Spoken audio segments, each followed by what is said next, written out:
तो जीवन में जब हम लोग कोई भी काम करते हैं, आगे बढ़ते हैं ना, तो प्रकृति हमें कई मौका देता है, लेकिन हम लोग उसको पहचान नहीं पाते हैं।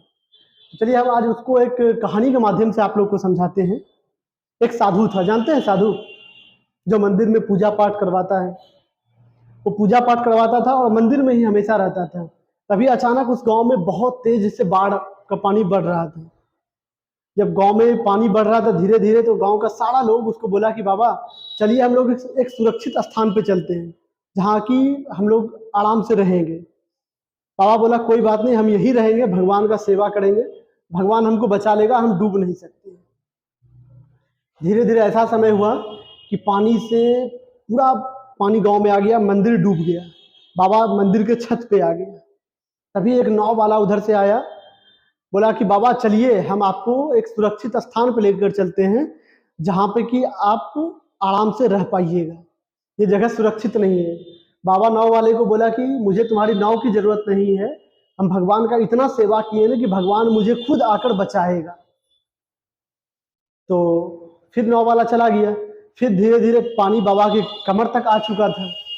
फिर ऊपर से हवाई जहाज, हेलीकॉप्टर सबसे जो रस्सी डालकर गिराता है, बचाव दल की तरफ से रस्सी गिराया गया। उसको बोला कि बाबा आप रस्सी पकड़ लीजिए, हम आपको ऊपर खींच लेंगे। बाबा बोला मुझे तुम्हारी रस्सी की जरूरत नहीं, मुझे बचाने के लिए भगवान खुद आएगा। फिर धीरे धीरे पानी गर्दन तक आ गया। फिर एक नाव वाला आया, बोला बाबा अब तो नाव में आ जाइए, वरना आप डूब जाइएगा, मर जाइएगा।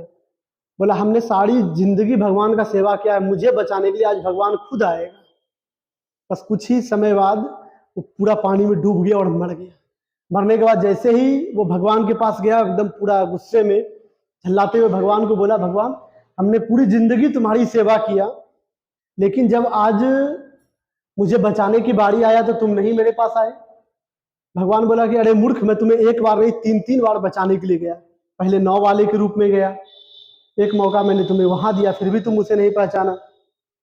फिर बचाव दल के रूप में मैंने आया, फिर भी तुम नहीं बाहर आया। फिर भी मैं तीसरे बार फिर भी नाव लेकर आया, फिर भी तुम नहीं नाव में आ पाया। अब जब तुम नहीं आए तो बचोगे कैसे? मैंने तुम्हें 3-3 बार बचाने का प्रयास किया, 3 मौका दिया, लेकिन तुम उस मौका को पहचान नहीं पाए, इसीलिए तुम मर गए। तो इस कहानी से हम लोग को यही समझने को मिलता है कि जब हमें मौका मिलता है लाइफ में, तो हमें उस पर काम करना चाहिए। अगर कोई भी चीज़ लोग कुछ बता रहा है तो उसे समझकर काम करना चाहिए, ना कि सोचना चाहिए कि भगवान आकर मेरा मदद करेगा और हमारी घर की गरीबी को दूर कर देगा।